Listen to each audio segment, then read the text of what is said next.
When I told a lot of my friends and family that I was going into Web3 and crypto, they were like, crazy, like crypto's a scam. I looked at your career and you've been involved in some pretty amazing projects.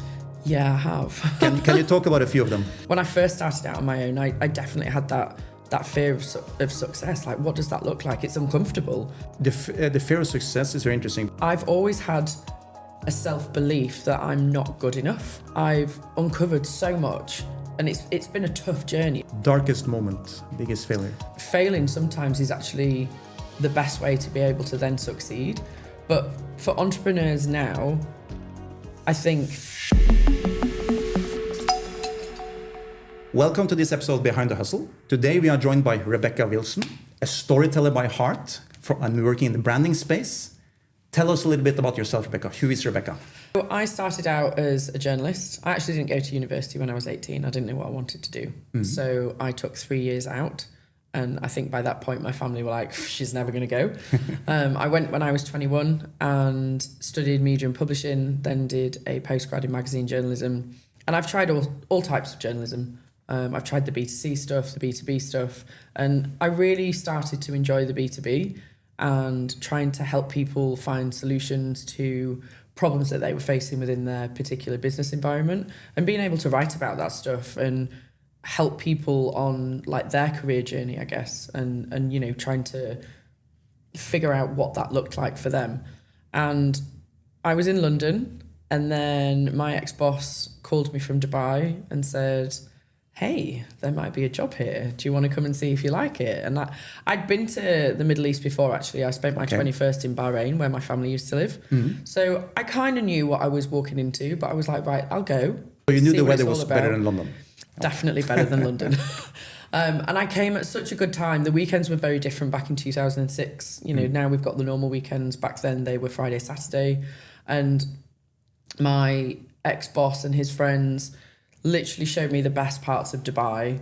All the old school, like the agency, Left Bank, Al Qasr, beautiful, boardwalk, all the stunning places. And I went back after Easter weekend going, I'm moving.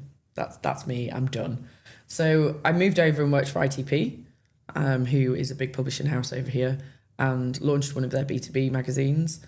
And within a couple of years, I'd realised that as much as I love copywriting, and it's still something that I do today, I didn't want to do it every day. What I loved about coming over here was I got to build a magazine brand. I got to go out and network and build that awareness and let people know that it was there, something that would help them with what they were trying to achieve. Nice. And I did that with another publishing house on a different B2B magazine, the same thing. And it was that brand building that I got the most sort of enjoyment and thrill over. So from there, I then moved into marketing and brand building, and I've been doing that ever since. Yeah. I'm guessing this is a little bit more greenfield market for magazines and so on, compared to London. Must be very competitive. Super. They've been doing magazines since they invented print, pretty much. Yeah, right? It was really, London was a tough market. The UK was a tough market, and to be offered a job out here where you can launch something, I was like, I'm never going to get that opportunity ever. Yeah. So why would I not? If it goes wrong, I can go back home or I can move somewhere else. You know, the world's your oyster. And I think it's so important to grab those opportunities, push yourself out of that comfort zone and really make the most of them. Guessing like the rest of us, you were not expecting to stay that long when you came out? No.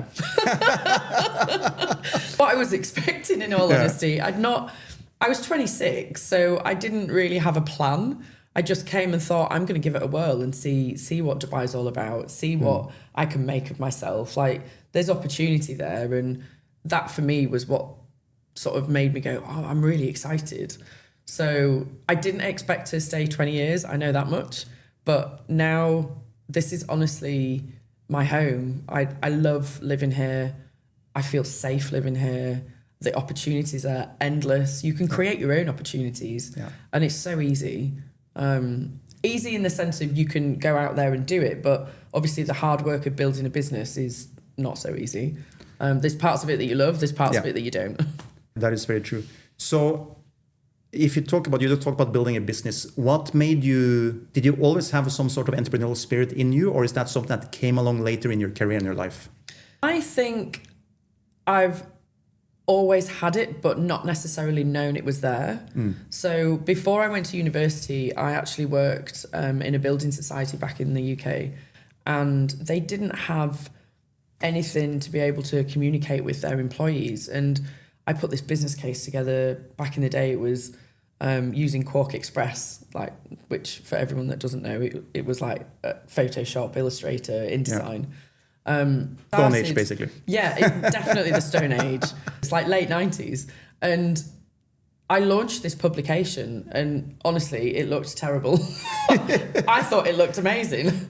But it was such a success. And I think that, again, just wanting to help people, wanting to keep them informed, thinking about how I can do that. And when I moved here, I've loved all my jobs that I've worked in, but I think that really was the turning point for me of actually, you want to do something, you've got ideas, but that belief in those ideas is something that I've battled with. And that's been a struggle up until sort of the last 12 months. Describing which I meet with a lot of founders, the fear of starting out, right? The first step, the fear of the unknown, what comes after. And, you know, for me, a lot of people say that they've got, that their fear is a failure. Mine's of success. And that sounds really bizarre, but my childhood and the way that I remember my childhood is that I wasn't very academic at school. I was terrible at exams. I didn't do A-levels. I went off and did what they called a GMBQ, which in business studies, for a couple of years instead of A-levels, because there wasn't that pressure of a final exam at the end. It was coursework, and it was some exams along the way. So I've always had a self-belief that I'm not good enough. And I've explored that and where that comes from, and I know where that comes from. But the last 12 months have, that sort of devil on my shoulder has disappeared. And when I first started out on my own, I definitely had that fear of success. Like, what does that look like? It's uncomfortable. So I've pretty much stayed in my comfort zone, which is, I've not failed. I've been successful throughout my career, but I've not pushed myself to where I know now that I can go.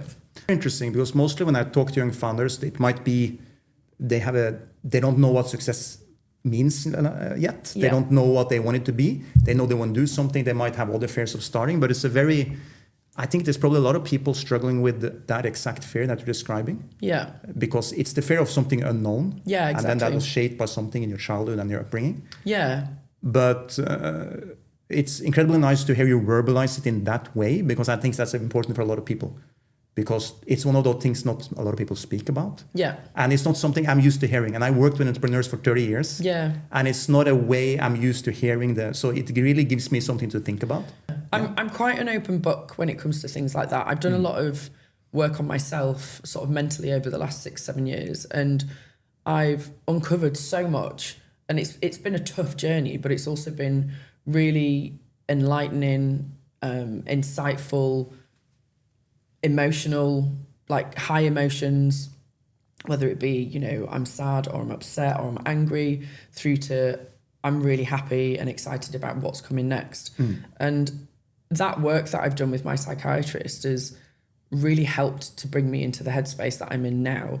And that self-belief that I've got now is, I mean, we always have those little demons that say, oh, is this the right thing to do? And should you do that? Or you're not good enough to do that? Or maybe you shouldn't be going to that networking event. Imposter syndrome. Massive imposter syndrome. But I think the difference now is that I listen to it, but I don't let it rule me. Yeah. I accept it and I listen and I make a judgment call based on my gut. Anyone that says that they don't listen to their gut, I'd highly recommend that they do. Your gut feeling is so right.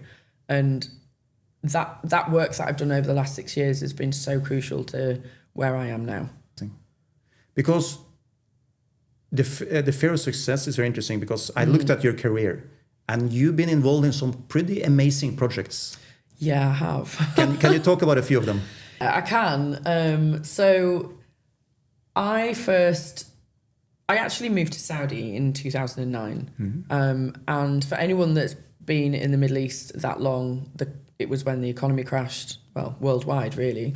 But it was very difficult here. And I got a phone call from someone that I know saying, we've got a perfect job for you. And he described it to me and I thought, oh, this sounds wonderful. Like it's working for a university and I'd be working with the brand and marketing and events team. So this is my first sort of foray really out of journalism and straight into like a marketing role. And he was like, yeah, there's one downside. And I'm thinking, well, it can't be that bad. You've just sold me a great role. He's like, it's in Saudi Arabia. And I was like, well, what's wrong with that? If you've never been to the region, now we might understand what they mean. It changed a lot. Now it's a completely different world than it used to be 15, 20 years ago. But I understand what you mean. I wasn't fazed by it. Now, my family and friends were, and some of them were like, we don't want you to go, because back in 2009, it was a very different country. Yeah. And I was 29 then, blonde hair, single. They were like, you're crazy. But I wanted to experience that real Middle East. Dubai is phenomenal and the vision behind the rulers is insane. I've got a lot. I love it. I absolutely love it. But that raw Middle Eastern culture is difficult to find here sometimes because it's so cosmopolitan. And I thought, I'm going to go to Saudi. And it was working for the first co-education university. And so there was a lot of rules. There was a lot of things to be aware of. Security was super tight, but I learned so much about myself while I was there and about what I love doing, what I enjoy doing, where I can help people and succeed. And then I came back here and started work for a branding agency and I was there 5 years. Loved it. Absolutely loved it. Building brands, some new, rebranding, advertising. One of my favourite accounts was European Tour, which is now called the DP World Tour. And it was golf, race. for those who doesn't know what it means, but this is golf and it's a very big thing here. Huge.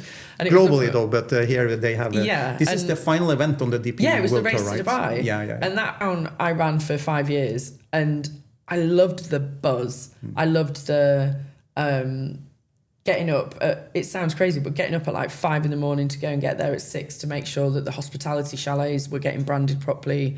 There was a couple of the sponsors who were really detail orientated and it had to be perfect.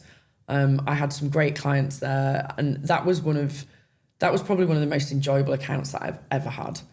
And on the flip side of that, another account that I won while I was at this agency was Siemens. Huge, Fortune 500, global entity. Some people in the office like, oh, it's going to be so boring. It was phenomenal. It was so good. And we grew that account and we grew it naturally because we were good at what we did. The designers were fantastic.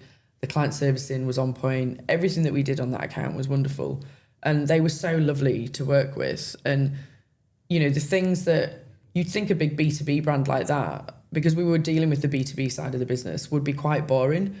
It really wasn't. Like the ideas and the innovation and what they wanted to achieve and their internal comms, it was fabulous. Interesting when you say it, because Siemens has been a brand around me for all my life, right? Yeah. And when you say it, it's actually one of those brands who made, without me actually realizing until you said it now, who made that side of marketing for B2B quite interesting. Yeah, they have. Because I've seen other businesses where the B2B marketing is so dry. Yeah. And it's so specific. Yeah. And it's not invested in. They don't bother telling the story. It's just about, I'm giving you a flyer, this is the price of the service I'm offering you. It's transactional. It's very transactional. I think nowadays, it's B2B. I'm actually not a fan of B2B and B2C as terms. For me, it's business to human, so B to H, because I think we're all so much more self-aware now. And, you know, there's a lot of research and factual information out there about how people buy and how people sell and the right side and left side of the brain.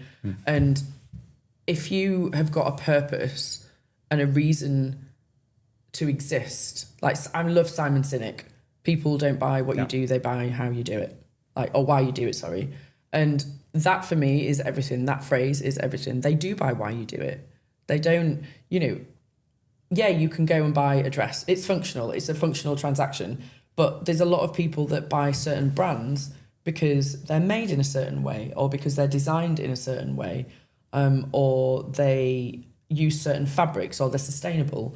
And more people now think in a completely different way when it comes to buying behaviors than what they did like 20, 30 years ago. So that purpose is so important, and especially for B2B brands. How do you think, how does young new companies tap into that story and that storytelling and branding? Because if you're a small new company, your resources are sparse. You don't have a lot to work with, right? Yeah.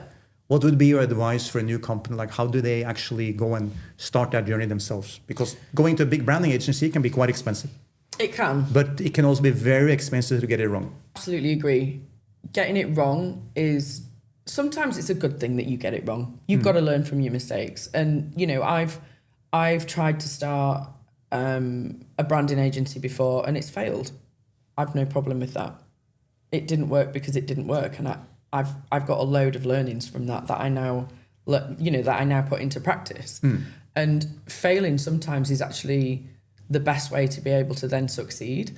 But for entrepreneurs now, I think the best, I mean, there's loads of grants out there that people can go to, like Hub 71. You know, you can go pitch your idea. There's money up for grabs. Brilliant. Like, there's so much government support here now, and even corporates that are supporting young people or people that are wanting to set up their own business. Investment here is huge. But if from a branding perspective, I think your brand 1.0 is going to be very different from your brand 2.0. And last year I rebranded a company and they were on brand 2.0. Their 1.0 was actually decent.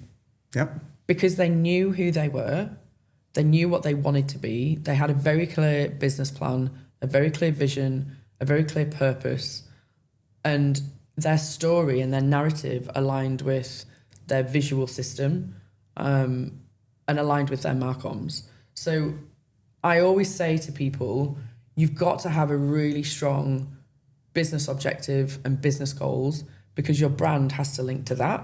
Your marketing has to link to your brand. So it's a knock-on effect. Now, if people are struggling budget-wise, and I totally get that, because when you're starting out, your money has to be prioritized. There are so many freelancers out there. There are so many online guides. The Simon Sinek books are amazing to read. There is a lot of help, and there's a lot of downloadables that, you know, you pay $50 and you get a guide to how to brand your company, for example. But I would say, if you can, find a consultant that will charge you a minimal fee to get you going.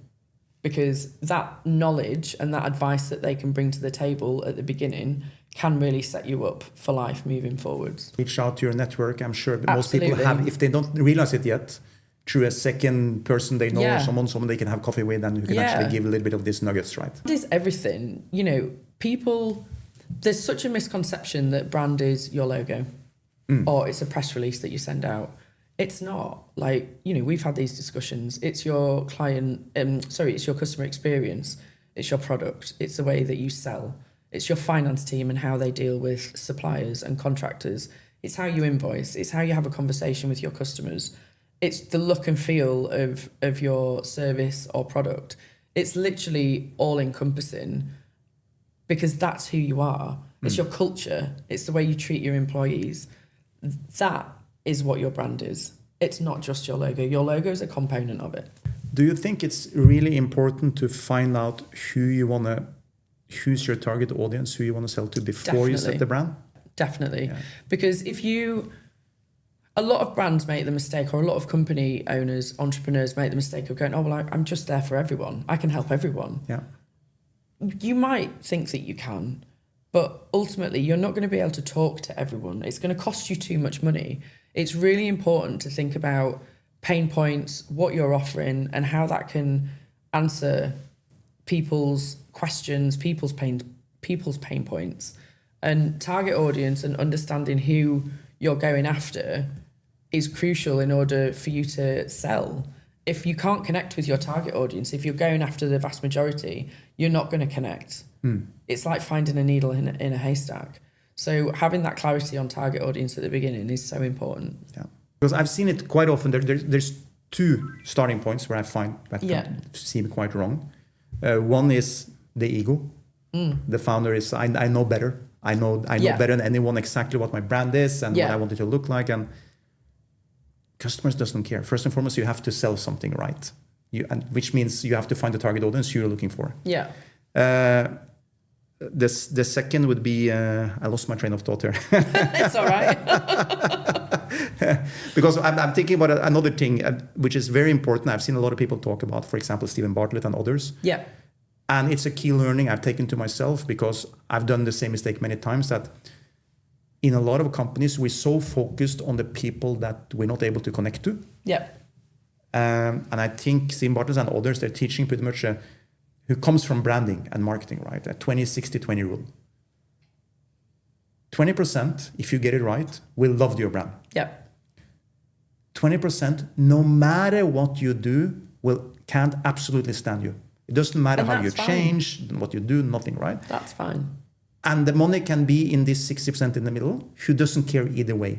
You can get some sales. But what I see is the fear.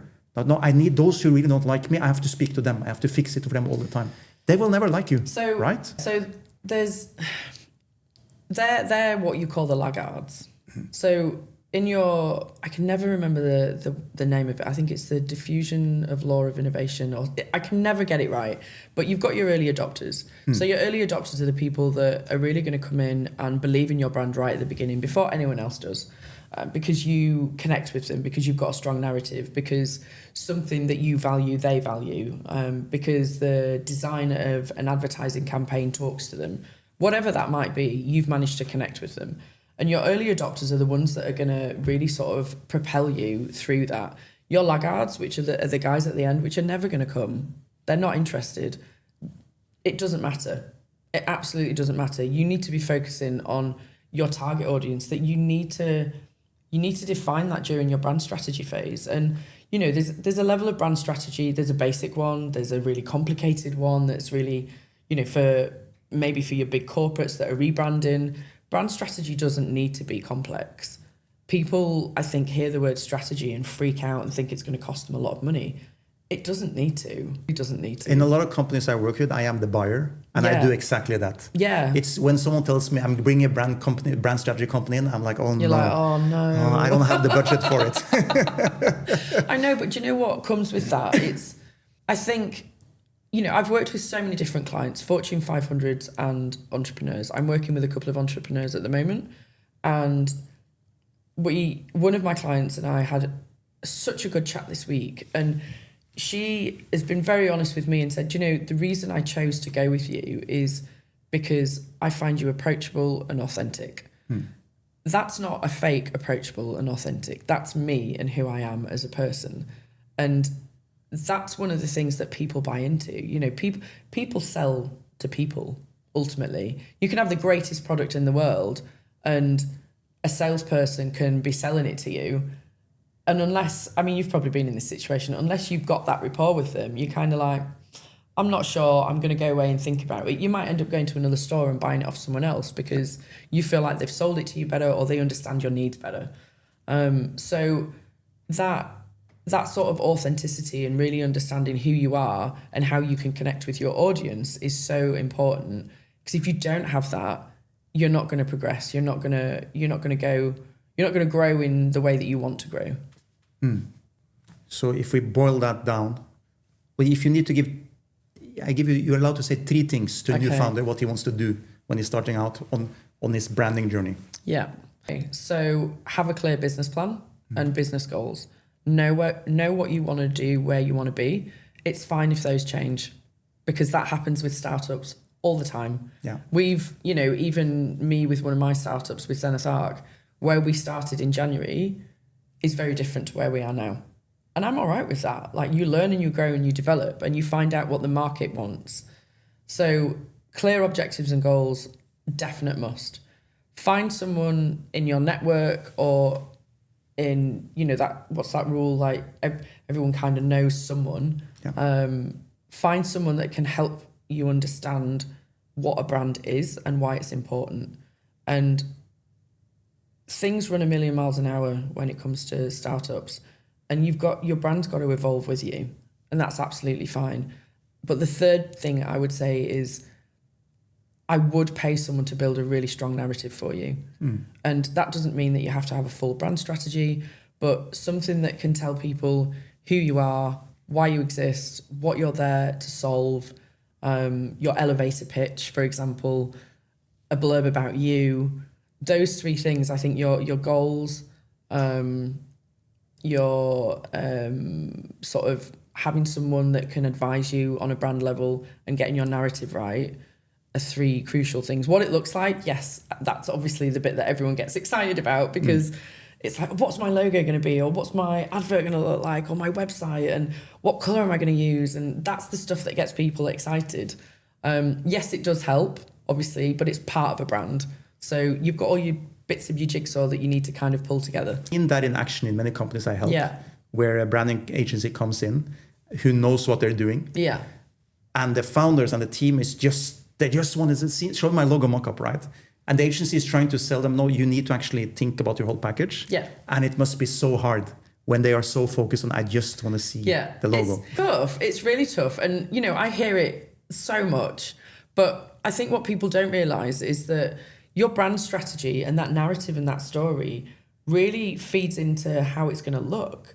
Because for example, if your strategy is all about movement, and that's who you are as a company, if you're a fitness, I don't know, some kind of fitness brand, so you're all about movement and getting people moving every day, your visual is probably going to want to reflect that. Whereas if you don't know about your strategy, if you just know, oh, well, I'm just a fitness company, you're starting on a blank page. Like, you don't know, you've got nothing to guide you and nothing to follow. So that strategy part is crucial. You mentioned Zenith Arc, which is a company that you're co-founder of now. Yeah. Are you currently a co-founder? Because I checked your profile. Are you a founder of one company or three companies currently? 3. Currently 3. I only realised this the other day that it was 3. I thought it was 2, but it's actually 3. So They're all roughly in the same space, but I'm guessing they have different target audiences or messages? They're very different in terms of who they focus and target. So 1914 is a company that I set up about 8 years ago. So that was your first entrepreneurial journey? Yeah. No, actually, there was one before that. That was the one you mentioned. It was a bit of a... I did that with a friend. We were great, but it wasn't the right time. And that was... I don't see it as a failure. Like, it's a learning curve, and it just didn't work out, and that's absolutely fine. So 1914 was... Do you know what? I think I've got something that I can offer. But I remember when I launched it, I was actually, just before I launched it, I was at the top of Jebel Jais, and my friend was running up Jebel Jais, and she was like, will you come and support me? I don't know, it was like 4 or 5 in the morning. I was like, well, yeah, but I'm going to bring my laptop and I'm going to use it as some downtime. And I remember watching the sun come up, and I remember my friend had helped me design the logo. I was so happy with it. And I'd done all my brand strategy already, because obviously practice what you preach. Yeah. And I remember I could see my logo on a Word document, and I'm just looking out at the sunset and just going, this is where I'm supposed to be. I'm so excited and grateful, and I can't wait to get started. And what I realise now is that I was trying to convince myself that that was the right thing that I was doing. And I helped some great brands while I had, in the early stage, and it was brilliant. I can't really fault it. But the self-doubt crept in, and I ended up taking on a couple of full-time roles in between. But I'm back at it now, and that's kind of, my 1914 business is thriving to the point where I think I'm going to have to employ someone, which I'm freaking out about, because I've never employed someone before, and I'm like, oh my word. Zenith Arc, Zenith Arc's got a really special place in my heart. So it's a consultancy focused on Web3 and crypto, a space that some people are like, what are you doing that for? I know my dad said that to me. He's like, you're crazy. Like, crypto's a scam.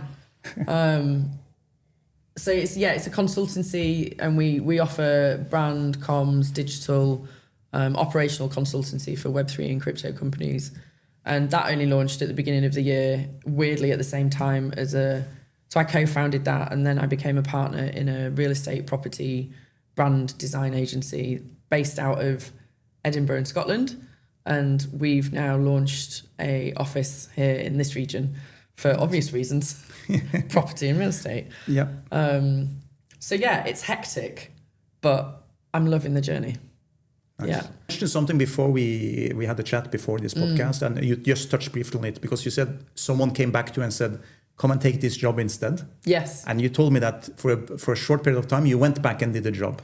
I did. Talk me through that a little bit and how that helped you on your journey. So I joined an agency for a period of 4 months as some maternity cover. And I was dead excited. I'd been wanting to work with the CEO for a long time. I've got a lot of time for her. And within a few weeks, she was, I want to keep you. And I was like, I don't want to be kept. Like, I want to do my own thing. Anyway, she worked her charm. I stayed with them for 2 years. And I loved my time there. I don't regret it. I don't believe in regrets. But what it did show me is that actually, I don't want to work for someone else. I want to work for myself. You know, I've got so many ideas and things that I want to achieve and ways that I want to help people. I think I've mentioned that quite a lot today, is just helping people brings me great joy. And I'm quite clear now on how I want things to work.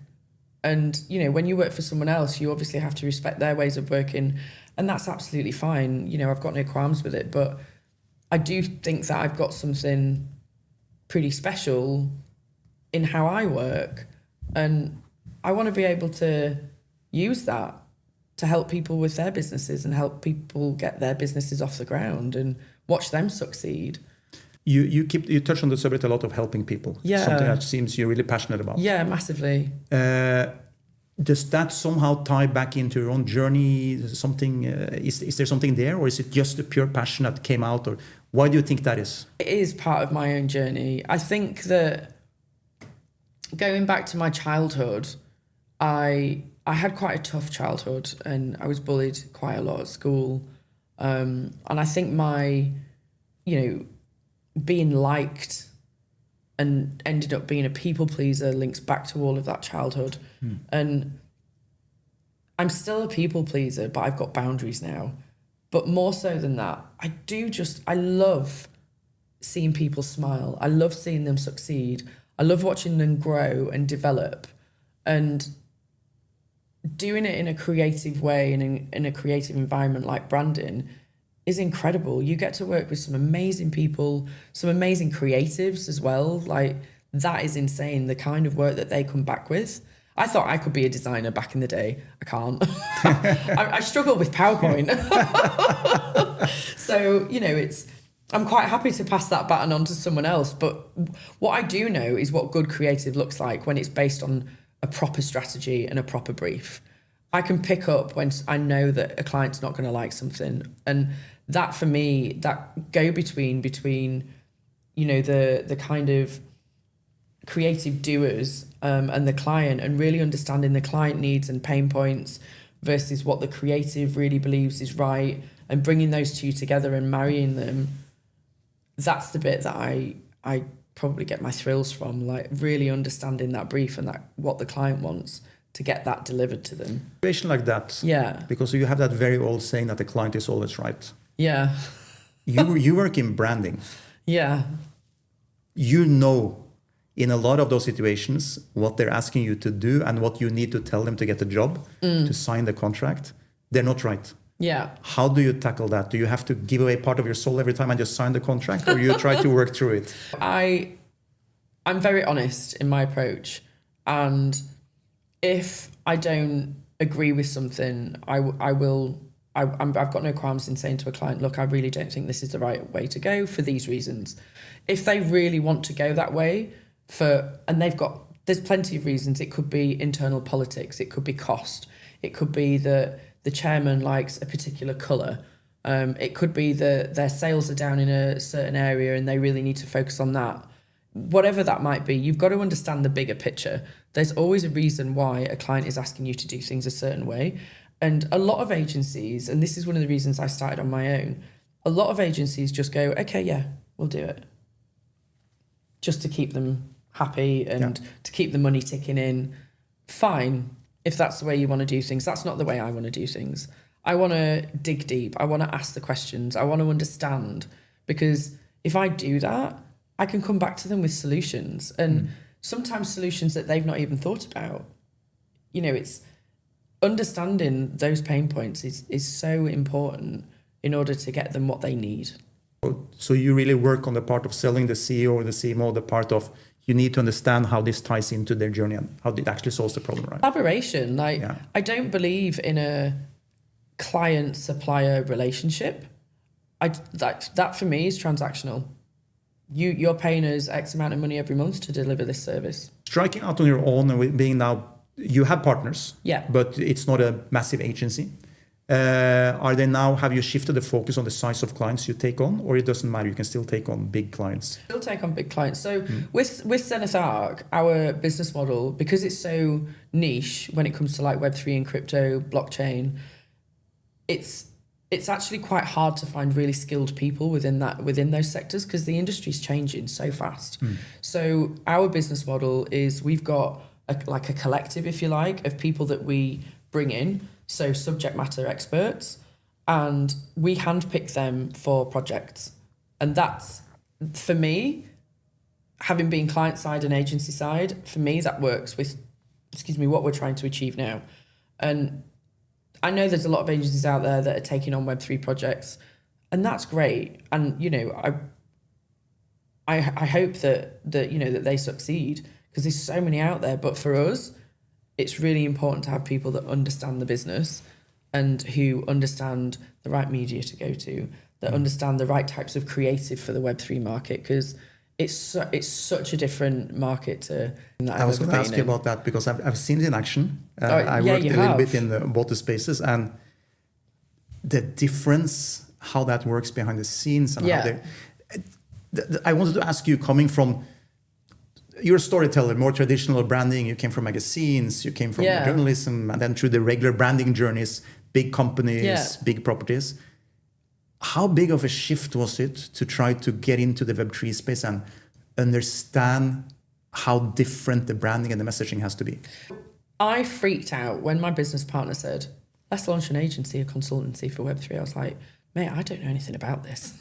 How am I going to do that? It's like, you don't need to. It's changing at such a fast pace. You need to know what's happened in the last 6 months. That's fine. And I was nervous. I remember the first networking events I went to, I was thinking, oh God, what am I doing here? Imposter syndrome again. I feel like someone that just shouldn't be in this room. And you know what? Now, I absolutely love it. The people that I've met are awesome. They're a different breed. There are the crypto bros, which I don't really have time for. But the people that are trying to drive this industry forward, the VARAs, like the regulators, unbelievable in terms of innovation, in terms of wanting to bring like tokenizations becoming really big here, real world assets are becoming really big, stable coins. It's incredible, absolutely incredible what we're as a region here, what we're driving and what we're trying to change. And I love it. Is it very different to Siemens? Yes. Is it very different to European Tour? Yes. But I love being part of something so new and so revolutionary, and that drive, that excitement is what gets me out of bed. Interesting what you just described for me, who after touching the space quite a bit, is it sounds like the space you work in of Web3 is starting to grow up. Yeah. Because marketing-wise, the first projects I saw, they always talked about they want to be connected to the world, you want to be connected to the real world economy, but the original projects I always saw, any token project, whatever, the marketing was clearly so niche made for certain people that you cannot sell it to the mass, right? But what you're describing, it sounds like there are companies now looking into... They're starting. Yeah, they're starting. I mean, you still get a lot of... So I don't know who knows this, but Telegram is a huge Web3 marketing platform. Yeah. Discord is another one. X is another one. And the way that I've had to not learn, but I've had to understand a different way of marketing and different channels. That's absolutely fine. I'm supposed to do that anyway as part of my role. I'm supposed to be up to speed on where the market's going and the best channels to use. Like, you know, just because Discord's a big thing for Web3, is it really the best thing? Well, actually it might not be, because you're talking to the same audience every single time. So one of the big things for us now is, and one of the things we sort of pride ourselves on, is trying to bring that Web 2 into Web 3, because there's still really strong marketing tactics and brand tactics in Web 2 that Web 3 can learn from, and vice versa.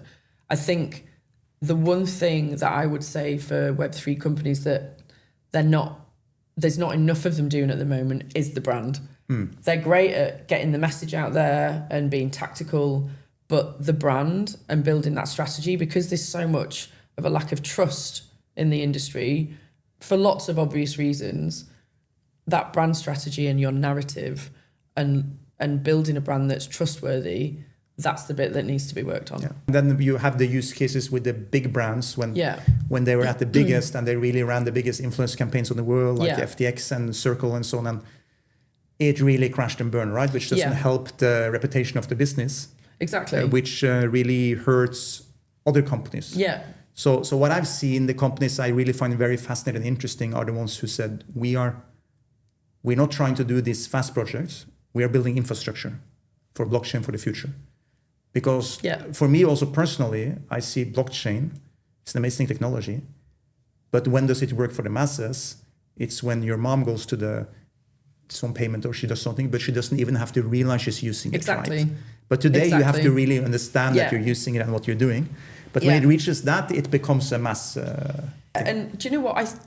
It's like a very secret mass at the moment, because people don't know that it's actually playing a really positive role in their life, because it's efficiency and they can go and do X, Y, Z because of blockchain. Example, since you work with clients on this space, how are someone using it in a way that touches people's lives without maybe knowing? I think secure payments has got to be like the first. And I'm working with a client at the moment who is going to be launching a stablecoin platform for cross-border payments across the world. It's going to change lives, because the payments are going to be going through so fast. It's going to remove that intermediary of my payment's not here yet, having to call the bank, like the supplier's calling the bank, the end user's calling the bank, everyone's calling the bank. Where's it gone? Oh, it's gone missing. Where's it gone? We don't know. The payments are instant. You're using stablecoin, it's instant. We're talking seconds, minutes. For people in Africa or in other parts of the world where they can't just ring the bank or they can't just pop down to the bank, this is life-changing. They're going to be getting their money instantly, which means that they can manage their household, their finances, their business in such a much more productive and efficient way. It's literally changing lives. And I cannot wait for it to launch, because it's going to be incredible. Really excited about this. I am excited about it. And I believe that a lot more companies are going to start looking at how they can utilize stable coins, because they are supposed to be what they say they are, stable. Yeah. You know, they're linked to the currency. Rather, crypto's a lot more volatile, whereas your stable coins are a lot more secure. And I said it last year, I think that stable coins are going to be a huge thing over here. Transactions, it has to be stable, right? Yeah. You can't risk.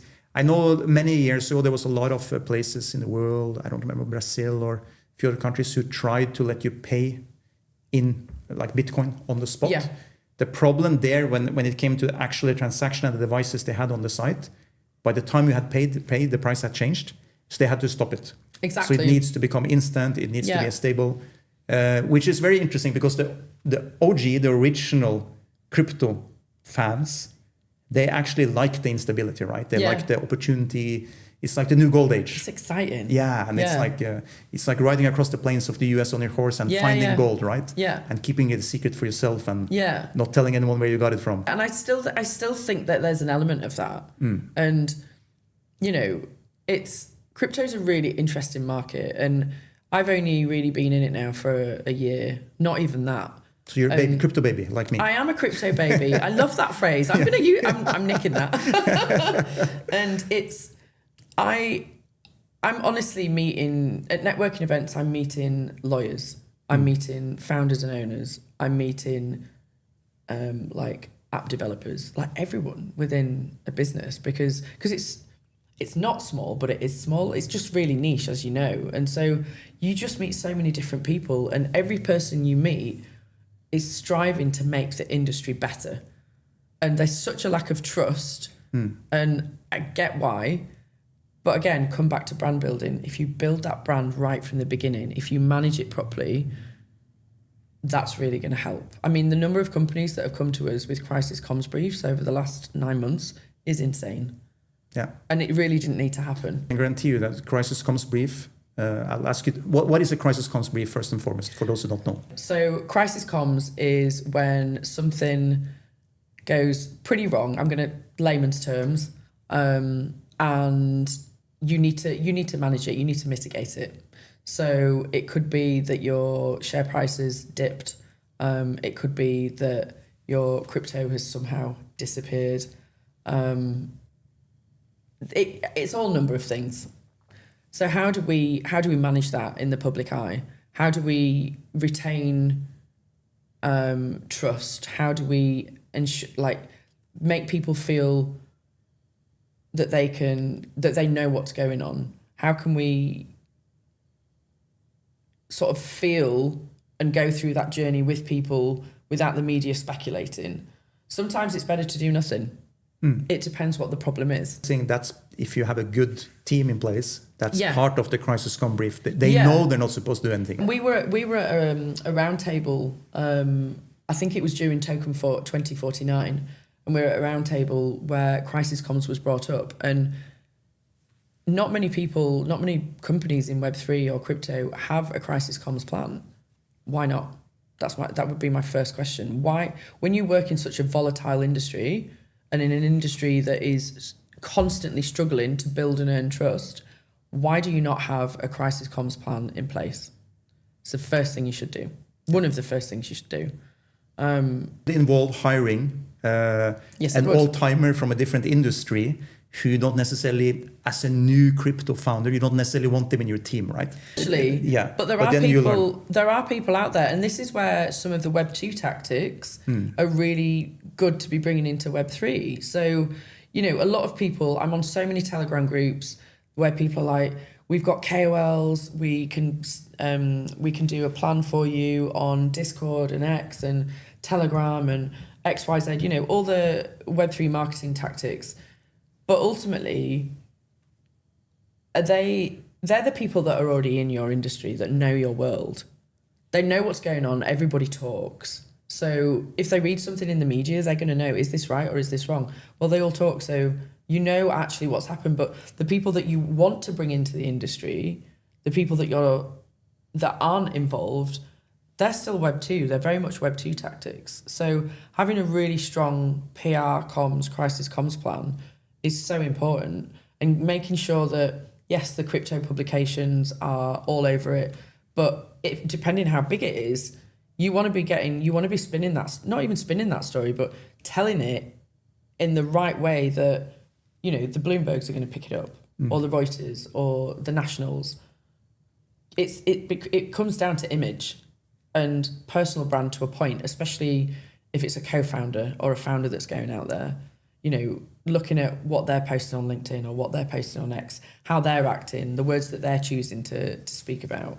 So there's a whole knock-on effect. It's interesting because even in the Web2 space, there's so many founders that I worked with who I see it.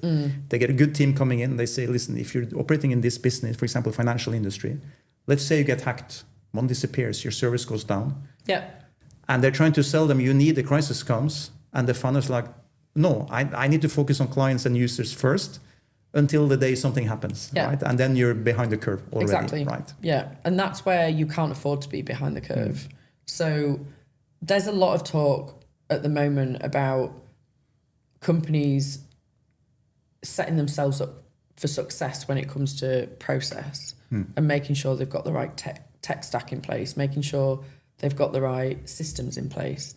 And from a brand and comms perspective, it's super important that you have things like this on your radar at minimum. And if you find yourself in a situation where you don't have a crisis comms plan, but you need to go into crisis comms mode, at least have a number in your phone, or at least have 5 numbers in your phone where you can call and go, I need help. Yeah. A subject that the OG crypto people don't usually like to talk about, but now you're working with those clients for a while. If crypto wants to become mass market, adopted by the mass market, the elephant in the room, regulation. Yeah. Where do your clients usually stand on the regulatory aspect? From our perspective, we drive home regulation. So the stablecoin company, the client of mine that is going to be launching stablecoin, that's one of the first things we ask them. Have you been in touch with VARA and spoken to them about, because there's marketing rules and regulations. No, we haven't. We probably don't need to. You absolutely do need to for these reasons. I think that it's really hard for regulators because the industry is changing so much at such a fast rate. Tech changes constantly. It's super difficult, but I honestly think that they're doing such a great job. And Dubai, I mean, VARA's incredible. You know, they're one of the first, if not the first. Explain short, who is VARA? So VARA is the Virtual Assets Regulatory Authority, and they are such a great bunch of people and constantly striving to keep up with regulation, to introduce new regulation. They work with the industry so closely. You know, I've been to a lot of closed sort of breakfasts and networking events where they're present. They are everywhere. So they're constantly trying to send spokespeople or people that can support and update in whatever area they're specifically talking about. I went to a lawyer's breakfast not that long ago. VARA was there. I went to a closed breakfast about, I'm trying to think what it was about actually. It was about trust. It was about trust in crypto. They were there. Yeah. So they're very close to the industry and they want to build it in a way that it's going to work for Web3 and crypto entrepreneurs, business owners, but also for the end user as well. And when I told a lot of my friends and family that I was going into Web3 and crypto, they were like, what do you mean? You're crazy. And you know what? Maybe I was. But I absolutely love it and I truly believe in it now. So your personal stance on the regulation, you're all for it? Definitely. It needs it. Because if you don't regulate, you're not going to build that trust. And regulation needs to be managed, but if you don't regulate, people can just go and do what they want. And there's so much scamming that goes on, and there's so many, I don't know, like I said before, it's a very volatile industry, and I think regulators can really help, but they need to be doing it in the right way. But here I do think, like you mentioned, the regulators and the country, United Arab Emirates, Dubai, Abu Dhabi, they're quite at the forefront they are. Of working close with the industry. Yeah. Not to put the blockers, Yeah. but trying to figure out how can we actually make it regulated. Yeah, exactly. Last question on that topic is, you know the old saying, not your keys, not your crypto, right? No. You're in the crypto space. This I've you never need to know. heard that. Not your keys, not your crypto. So Okay. put my crypto on FTX. It turns out, since they're not regulated, they can do whatever they want with my money, right? Yeah. And then when I won it, it turns out, no, they spent it on penthouses and villas and other things. Yeah. Bad investments. So my money is not there. If I take my crypto off the blockchain, I put it on a device that I'm the only one who has the key for it, now it's safe. Yeah. Now it's my crypto. The challenge for that with mass market adoption is that how do you explain to your grandmother how to put it there, remember this special key sequence of words to unlock it, right? Yeah. Because, and I know this is like a swear word in the crypto industry, you need to give the client the opportunity, well, I lost my keys, I need to go to the bank, the crypto bank, give my passport ID myself and get my money back. Yeah. And I think this is one of the biggest internal struggles they have. The original idea of the blockchain, especially crypto money, is no, we want total we should be invisible. Yeah. We should be able to do whatever we want without Yeah. anyone knowing or touching it, right? Yeah. But I can't give it to my mom, to my grandmom, or to the taxi driver, or to anyone who doesn't know the space and say your money is safe. He lost his keychain. Yeah. Your money is gone.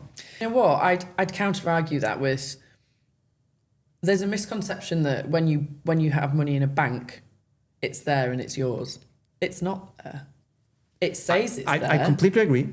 But it's actually not there. Your safety, which of course there are failures, many failures, Yeah. but at least it's regulated by a government and signed, Yes. and they put some sort of insurance on it, right? True, but it's happened in numerous parts of the world where, banks have gone bust or the economy's collapsed. Many times. It's happened in Lebanon. I remember, what was it maybe about 8 years ago? They couldn't take money out of the machines. Everyone was trying to fight for, well, where's my money? At least with crypto, you know that it's there. You know that it's yours. As long as you take it in cold storage. Of course. I think that's where people don't necessarily understand.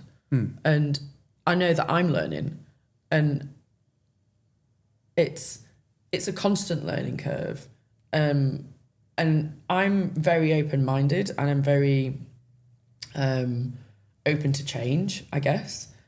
Not a lot of people are. And if you think about where we started with the World Wide Web 1.0, when it was literally like, I don't know, an encyclopedia online, and that's all it was. And where we're at now, this is now Web3. It's only 3 versions, but going from an encyclopedia web to, actually we can start making transactions. I don't know. I don't know if I trust the online spending. I'm not going to be an online shopper. I prefer to go in store and buy in store. Or when you used to pay for cash before we had debit cards. It's huge. And you look back now and you're like, I can't believe that I was worried about that. I get why people are, but that's where the awareness comes in, and that's where that educational process comes in. And that's something that we're really passionate about, that I'm really passionate about. And having, I'm new to the industry, and that educational piece is crucial. And I can't wait to get out there and do that. And something that we're going to start are actually community events. Like, come along, come and have a drink and some food. Ask your questions. It's a safe space. You want to know what Web3 is? It's this. You want to know what crypto is? It's this. You want to know how to set yourself up with a wallet? This is how. Whatever that might be. And I think it's just getting people comfortable with where we're going, really, as a society. That's the direction we're going in, whether people like it or not. Interesting. I want to talk about you. You are a storyteller and a brand specialist. Yeah. How important do you think, if I want to start out a business today, to build a personal brand? Yes. Is it important? Is it a key cornerstone of what you should be doing today as a small, maybe a one-person business? Depends what you're offering. So I've got a lot of friends that run their own business. Some of them are very quiet, behind the scenes. People don't really know that's what they do. But then I've got other friends who are really out there doing lots of talks on stage. I think it really depends who you are, who your target audience is, and what you're trying to sell. Sometimes, your personal brand is important regardless. If you're working in a really private space, you're not going to want to put loads of content out on social media, because trust and having that sort of privacy is important to your clients. So you kind of act the way that you'd expect them to sort of perceive you, if that makes sense. Whereas if you're selling content, if you're a videographer or a content creator, get yourself out there 100%, because that's your brand, that's who you are. So I think it really differs. Okay. So, but there's never been, in my personal opinion, there's never been an opportunity as there is today with social media and the internet and everything to actually create a brand and become visible, right? There has, because if you think about before we had social media and before we even had the internet. Come from the magazine industry. Yeah, you see, I'm old school. I love a broadsheet. It's people used to write to each other. They'd get a phone call and you'd arrange to meet up. Your friend would call, what are you doing this weekend? Should we go here? Yeah, let's go there. Or from a business perspective, we're arranging this meeting. You'd get a letter through the post saying, you're cordially invited to XYZ. And that's how people networked. that in person. It was all in person. So your reputation back then was just as important. In my eyes, it was just as important. You were just doing it differently. Whereas now we've got so many channels. So which ones are you actually going to focus on? And that's, again, coming back to your brand strategy, which your marketing strategy will feed into that. What channels are important to you and your target audience? Where does your target audience live? And when I talk about like where do they live, where do they spend their time? Is it that they spend their time at events, in-person events, or is it that they're online? Is building a personal brand a similar journey as building a company brand? Is it the same mechanics or is it quite different? If I were to call a consultant to help me with it. Yeah, I would say the essence of it is very similar. You're telling a story, you're building a narrative, and you do that with a corporate and you do that with a personal brand. For me, it's all about authenticity. It's a lot easier to build your personal brand because it's you. It's a lot more difficult to build a company brand because you've got a full collective, you've got employees. And there then becomes I've got to build a good culture, a good internal ways of working, good processes, because you want everyone to sing to the same hymn sheet. Whereas your personal brand, it's just you've got to worry about. And you can do it in whatever way you choose to do it. So the strategic side of it might be similar, but the thought process is going to be different. And the journey that you're going to go on is going to be different. I believe a personal brand can help the authenticity of a company brand if the founder has a personal brand? Definitely. If you talk... Let's talk, big ticket companies here, the Alshires, Altires, DP Worlds, Emirates. There's a lot of people within those companies that do have strong personal brands, and they probably have consultants or agencies helping them. I remember with Siemens, the CEO of Siemens had someone writing all his LinkedIn posts for a couple of years, and it took a lot for their team to convince him. But once he started seeing the benefit and the engagement, and they managed his LinkedIn profile, he then felt comfortable to do it himself. So yeah, building a personal brand is important if it's you as a freelancer, as a contractor, as a consultant. But if you're part of a bigger organization, it's still important. And that's why a lot of C-suites employ agencies to help them with thought leadership. I think one of the ones I always watched back in the day, so I would follow business from I was 12 years old, read books, and I would love the international business. It was, I think the best example was always Richard Branson. Yeah. Who built such successful brands like Virgin Airline and other things, but everyone knew who Richard Branson was and what he stood for, right? And how, and I think that tied so beautifully. For me, he's one of the OGs. It tied so beautifully into his business itself. So the value he instilled became an automatic part of the company, right? And there's some big organizations out there who don't have a Richard Branson type leading. They're very much behind the scenes. And that can work. It can absolutely work. They can be fully respected through the meetings that they go to, the networking events that they go to, the charity auctions that they turn up for, whatever that might be. And they prefer to not be in front of the camera and not be the face of the brand. And I think that different businesses do it different ways depending on, who leads them, who owns them, what you offer as a service or a product. And yeah, for sure, personal brand can make or break you, ultimately. Yeah. I think you need thick skin to put yourself out there. Right? And I'm not comfortable being like on the camera, and that's out of my comfort zone. But I also believe that nothing good comes from your comfort zone. So being able to find that sort of, it's not even confidence, but being able to put yourself out there in a different way that you're not necessarily used to can bring you opportunity. And I think you've always got to be looking at how you can find that opportunity. Because if you keep doing the same thing, I absolutely hate the phrase, if it's not broke, don't fix it.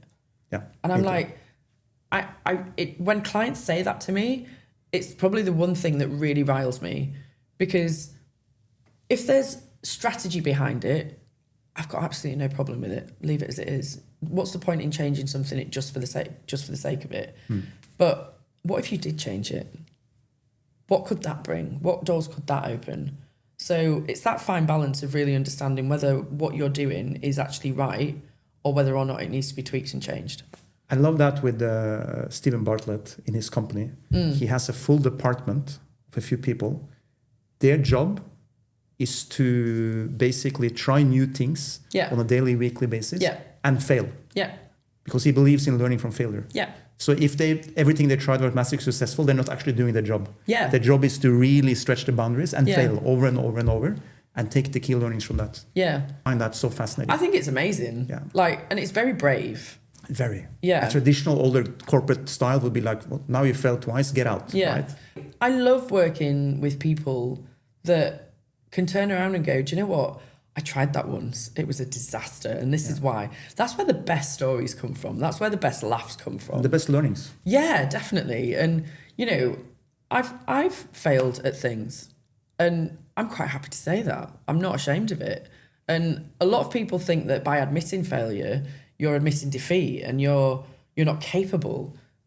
No, do you know what? You were brave enough in the first place to go out there and try it. That says a lot about your character and a lot about who you are. If that's where you think you want to be, keep going. Don't ever stop striving to achieve what it is that you want to achieve, because one day it will fall into place. And I read something on Instagram the other week, and I think it was something along the lines of most entrepreneurs start their businesses, successful businesses, in their 40s. That's insane. Because I'm thinking, oh God, you've got to be 20, 30. When I first started out, I was thinking, I'm too old to run my own business. Now I'm I cannot wait. I'm doing it. You needed to fail many times to have the... Yeah. And have different experiences within companies. After you started your entrepreneurial journey, darkest moment, biggest failure? I think my darkest moment was it was definitely when I had my mental health breakdown. And that was about 6 years ago. And that took me out of being able to... I was actually quite a really high functioning person with anxiety and depression. I'd still show up for work every day. I'd still smash it out of the park. But it got to a point where I couldn't function anymore. And that was tough, because it's taken me probably a good 5 years, I'd say 4 or 5 years to come out of that. And it's taken a lot of work and a lot of effort, which 6 years ago I didn't have that strength. And it's taught me a lot. I wasn't in a good place. I couldn't find a way out. And it was actually one of my close friends that rocked up at my house one day. I'd been in my pajamas for 4 days. She was like, I'm done. She's like, we're getting you an appointment with your psychiatrist now, and we're going.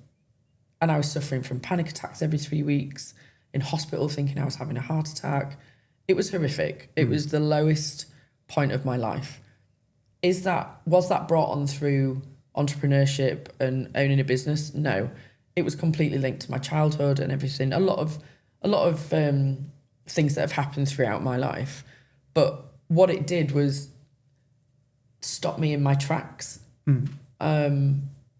And it really impacted my ability to move forwards and to grow how I wanted to grow.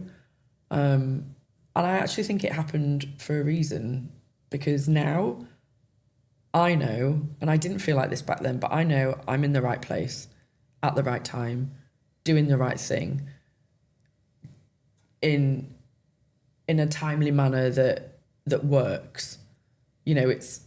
I feel so much more comfortable now, and I'm proud of that. You should be. I am mega proud. It's one of the biggest achievements of my entire life. And I speak to other business owners, and a lot of them struggle with anxiety and depression, and we joke about seeing our psychiatrist once a week. And oh my word, this is what I told her this week. And I actually don't think there's anything wrong with that. It's a way of being able to talk things through, to deal with things, to know that you're not on your own. And I would say to anyone that even if you don't feel like you're struggling, even if you feel like you're on top of the world, get a coach, get a business coach, go and see a psychologist, psychiatrist, whatever. Psychiatrist, business coach, great mentor. Absolutely. A mentor's another great one. Because when you're in that bubble, it's really hard to see outside of that. But when you're spiraling, when I spiraled, I didn't realise that was happening to me. And no one actually around me realised it was happening to me. Human speciality, right? To put up the shield. Absolutely. Everything is great. Yeah. Walking into a room smiling. I lost 20 kilos in 6 months. My Like, best ill. friends who knows me the best in the world, in my toughest times, sometimes in my entrepreneurial journey, Yeah. when things are really tough. And one of them, I traveled back to Norway some months ago, and we were meeting over dinner, just me and him. And he told me, like, I remember you as a guy at the darkest hour. The darker it was, you would walk into the room and smile more than you did any other day. Yeah. But that wasn't real, but Yeah. it was a defense mechanism to get Yeah. through it, right? Definitely. Yeah. And I know a lot of people that do that. I did it. And you just put on this front of, yeah, I'm okay. Everything's great. Yeah. It wasn't great. I wasn't eating. Sounds like your body and Yeah. your brain was trying to tell you something. Yeah, they shut down. And it stopped you in your tracks. But luckily, it sounds like then you found the true path for you, which Yeah. actually makes you really happy. Yeah, absolutely. That's what's happened. Yeah. And I feel really grateful that I had amazing friends and family around me. And it was tough for my family to find out about. And I remember having a panic attack, which I didn't know it was that at the time, on a plane. And I was only an hour and a half in. And I was thinking, oh my God, I'm going to die on a plane. This is not what my life is supposed to be. And I was scared. And I've never been that scared. And apart from probably the last year, that feeling of being scared has slowly disappeared. And then this last year, I've not been scared anymore. I've not had that feeling of, oh my God, like, what am I going to do? Or I'm ill, or I'm going to die. It's not there. And that's because I've put so much work in, and it's been tough. Yeah. I've cried. I've been angry. I've been upset. I've pushed people away. I've hurt my family. I've hurt friends. And I'm not proud of any of that. But what's been amazing is those people that have come on the journey with me and empathized and understood and done their own research on what it is I'm going through. It's incredible how people really do become your family, like your friends. And that is like one of the best things. It's weird to say this, but having my breakdown was one of the best things that ever happened to me. The first time I heard that from people. Okay, good. Yeah. I know it sounds weird. No, yeah, I think for a lot of people, it's that they take that very privately. But I see people who go through something like that, they often come out with tremendous strength. Yeah. Because you know yourself so much better. And you keep staying in a situation in life is actually breaking you down a little bit day by day. But it's hard to figure out why. Because you get up, you do a job, you pay your bills, you smile to your friends, you go to the reunion, you go to the birthday. Exactly. Yeah. Right? But you don't know what's wrong. Yeah. And sometimes the body has to stop you and tell you something is really, this is not okay, this is not how you want to live your life. And I think it's important to listen to those signals and take that time out.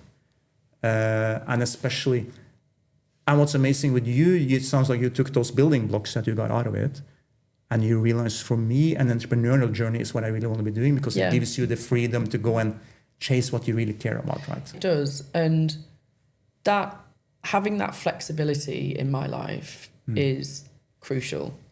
And I work extremely hard.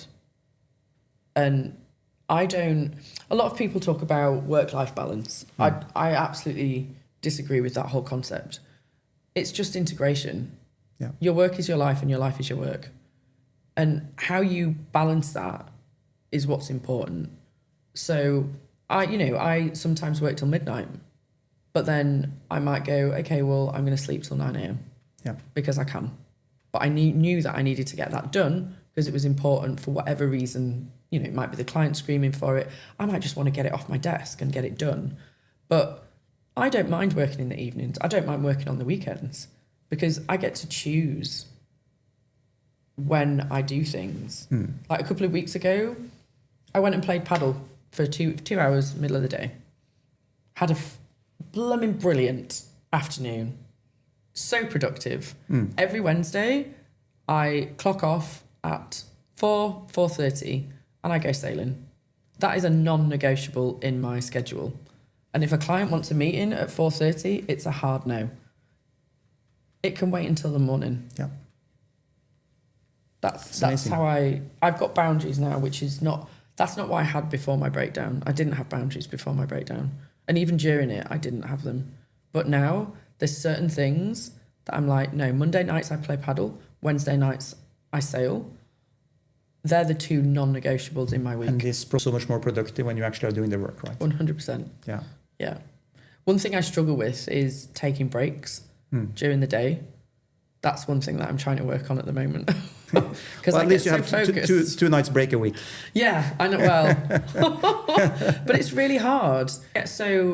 You get so into something that you're doing, and you just get carried away, and before you know it, you've like forgotten to have lunch 3 hours ago. Yeah. So that's something I'm working on at the moment. Also means you're working in a space that you are passionate about. Yeah. Because it doesn't sound to me like you think of it as a job. No. It's something you actually... I love it. You get in it, right? Yeah. Like, for this whole entire year, I've got up every morning and I've not once thought, I've got to go to work. Do you have in your business, what I like to call a unique advantage compared to competitors? Yeah, we do. So if we're talking about the Web3 one,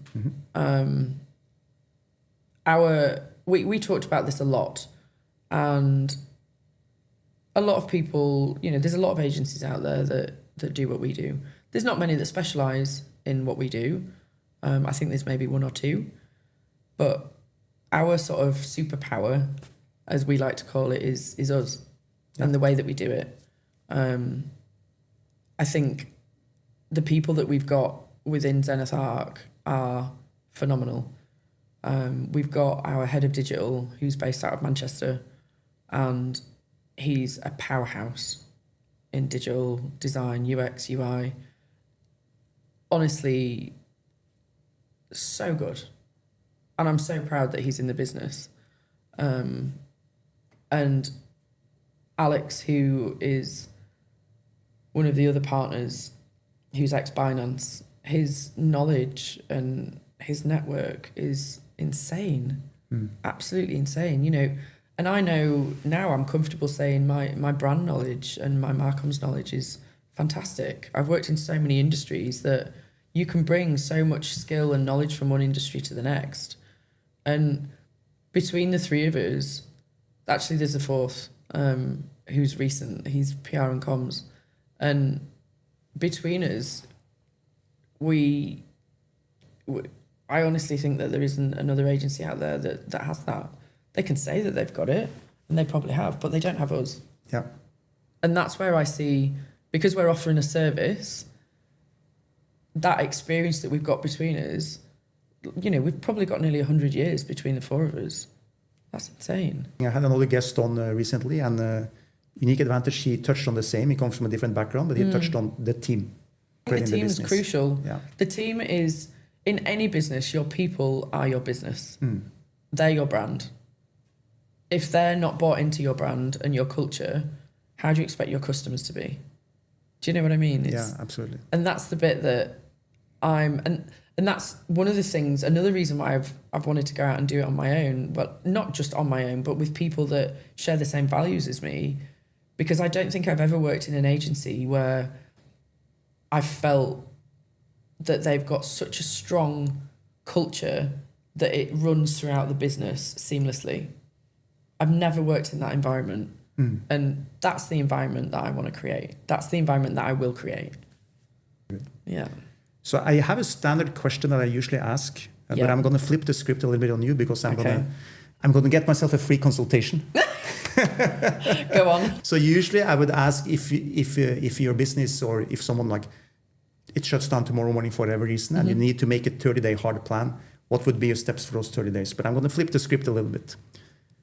I'm a guy who comes from pure entrepreneurship. I worked on my own entrepreneurial adventures for many years, for 3 decades, and I worked with hundreds of other entrepreneurs.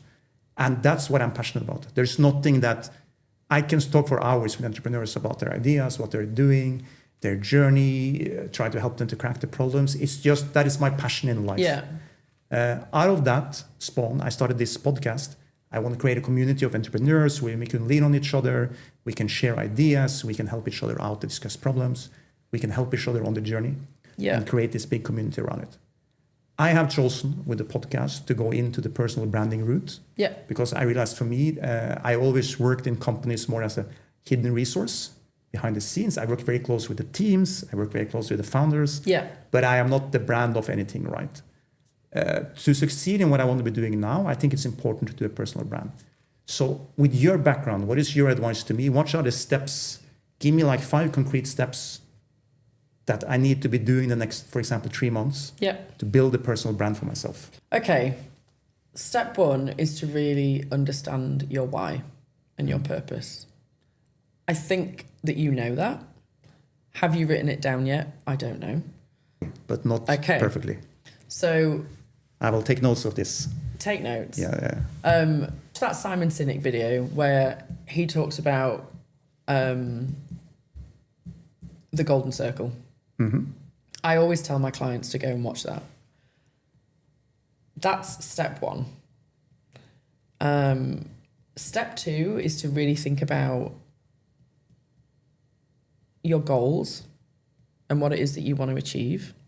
Because if you don't have clarity on where you're going, how do you expect to take your audience along with you?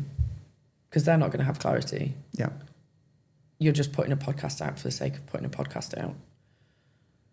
So I would think about that.